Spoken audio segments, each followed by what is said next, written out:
여러분, 혹시 유튜브나 SNS에서 유명한 약국 꿀템을 보고 솔깃해서 사용해 보셨다가 오히려 피부 트러블이나 부작용으로 고생해 본 경험 있으신가요? 요즘 워낙 많은 약국템 정보가 쏟아져 나오다 보니까 정확한 사용법을 모른 채로 잘못된 사용으로 인해서 오히려 피부가 뒤집어져서 병원을 찾아오시는 분들이 생각보다 많습니다. 피부과 전문의인 제가 약국에서 찾을 수 있는 숨겨진 보물들을 부작용 없이 올바르게 사용하는 방법을 공개해 드립니다. 저는 DR피부과 방숙현 대표원장입니다. 지금부터 시작합니다. 요즘 약국에서 쉽게 구할 수 있는 약국템들이 정말 유행인 것 같아요. 실제로 시카, 마데카소사이드, 병풀 추출물, 판테놀, EGF 등 기능성 화장품 원료로 많이 쓰이는 성분들을 약국에서도 쉽게 만나볼 수 있죠. 하지만 약국에서 판매되는 일반 의약품은 화장품보다는 유효 성분 함량이 높고 치료 목적으로 나온 제품이라서 제대로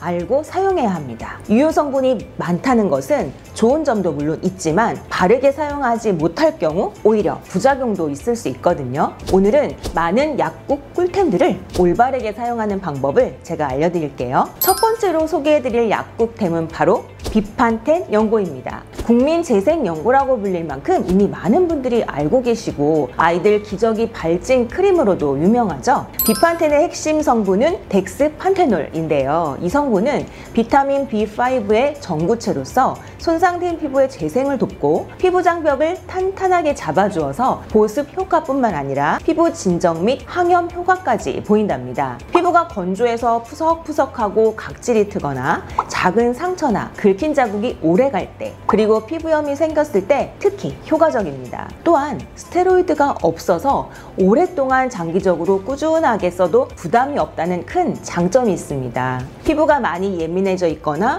자외선을 많이 받아서 피부가 탄 경우에도 강력 추천드립니다. 하지만 얼굴보다는 바디, 즉 몸에 사용하는 것이 훨씬 안전하게 편하게 사용하실 수 있습니다. 비판텐이 아무리 좋다고 얼굴 전체에 두껍게 바르거나 또 아이크림처럼 민감한 눈가에 사용하시는 분들이 간혹 있는데요. 비판텐 연고는 연고 제형이라서 끈적거림이 강하고 백색 바셀린이나 파라핀 등이 함유되어 있어서 밀폐 효과가 강하기 때문에 특히 얼굴에 여드름이 많이 나는 지성 피부라든지 트러블이 잘 생기는 피부는 반드시 사용에 주의를 기울이시는 것이 좋습니다. 올바른 방법으로는 만약 입술처럼 특히 건조하고 각질이 올라오는 부위가 있다면 소량만 짜서 수분 크림과 함께 믹스해서 사용하시는 것을 추천드립니다. 가격도 1만 원 내외라서 부담 없이 사용할 수 있는 가성비 좋은 제품입니다.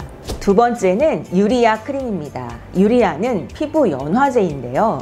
이 제품은 얼굴에 바르는 것이 아니라 심한 각질 관리, 즉 굳은 살처럼 피부가 딱딱해지고 두꺼워졌을 때 이런 피부를 얇게 만들어주는데 도움이 되는 제품입니다. 특히 발 뒤꿈치가 두껍고 딱딱하게 굳어있는 분들에게 좋은데요. 유리아 크림은 각질을 부드럽게 해주는 성분이 들어있어서 꾸준히 사용해주시면 좋은 효과를 볼 수 있습니다. 그런데 간혹 진료실에 찾아오시는 분들 중에 이 유리아 크림을 발에 너무 많이 또 오랫동안 발라서 피부가 종이장처럼 얇아지고 약해져서 오히려 이 부위가 쓰라리고 아파서 오시는 분들이 있습니다. 이런 분들은 사실 굳은 살이 아니라 발에 단순히 각질이 보인다고 해서 유리아를 쓰신 경우인데요. 유리아 크림은 피부를 얇게 할 수 있다는 사실을 꼭 명심하고 쓰셔야 해요. 굳은 살 완화 치료제라고 기억을 해주시면 좋을 것 같거든요. 건조해서 생긴 각질이 있는 경우는 아토베리어나 제로이드 같은 이런 피부 장벽 회복 크림을 바르셔야 합니다. 건조해서 하얗게 각질이 일어나는 발에 오히려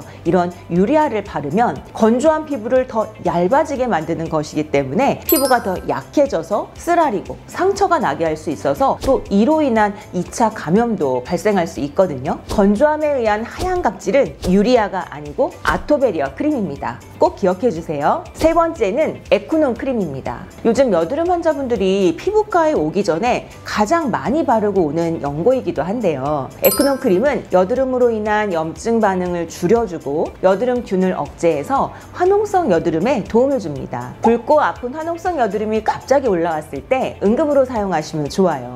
하지만 염증 부위에 그 부위만 콕 찍어서 바르셔야 합니다. 넓게 펴 바르시면 염증이 없는 정상 피부에는 자극을 줄 수 있어서 붉어지거나 각질이 일어날 수 있습니다. 많은 분들이 에크놀 크림을 여드름 치료제라고 생각하고 병원엔 오지 않으시고 이것만을 꾸준히 사용하시는데, 사실 에크놀 크림은 염증을 가라앉힐 뿐 좁쌀 여드름이나 이런 화이트헤드를 없애는 데는 다소 아쉬운 점이 있습니다. 또한 이미 염증성 여드름이 심하게 진행된 경우에는 병원에 가서 치료를 받는 것을 더 추천드립니다. 올바른 사용 방법은 심한 염증성 여드름보다는 막 올라오기 시작하는 붉고 아픈 여드름에 국소적으로 사용하는 것이 좋습니다. 네 번째는 에크린 겔입니다. 이 제품은 좁쌀 여드름 관리에 특히 효과적인데요. 살리실산이라는 성분이 피지와 각질을 함께 녹여주는 역할을 합니다. 좁쌀 여드름은 피지가 올라오다가 각질에 막혀 생기는 경우가 많기 때문에 에크린 겔을 발라주면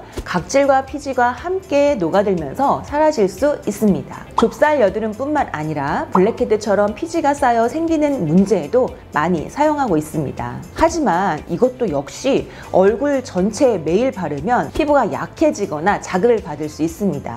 살리실산 성분이라는 것 자체가 자극이 있을 수 있기 때문에 사용 후에는 보습에 꼭 신경 써주는 것이 중요합니다. 올바른 사용 방법으로는 얼굴 전체에 매일 바르기보다는 고민되는 국소 부위에 일주일에 2번이나 3번 정도 사용하는 것이 좋습니다. 다섯 번째로 바세린입니다. 바세린 하면 흔히 발이나 손이 건조할 때 사용하는 핸드크림 대용 정도로 생각하시는데요. 사실 바세린은 우리 피부에 얇은 보호막을 만들어서 이 피부 속에 수분이 날아가는 것을 막아주는 밀폐제입니다. 수분을 높여주는 제품은 아니란 거죠. 그렇기 때문에 피부 속 수분이 부족하고 건조하다면 바세린을 바른다고 해서 피부가 촉촉해지는 것은 아니고요. 당장 빠져나가는 수분을 막아주는 기능을 한다고 생각하시면 됩니다.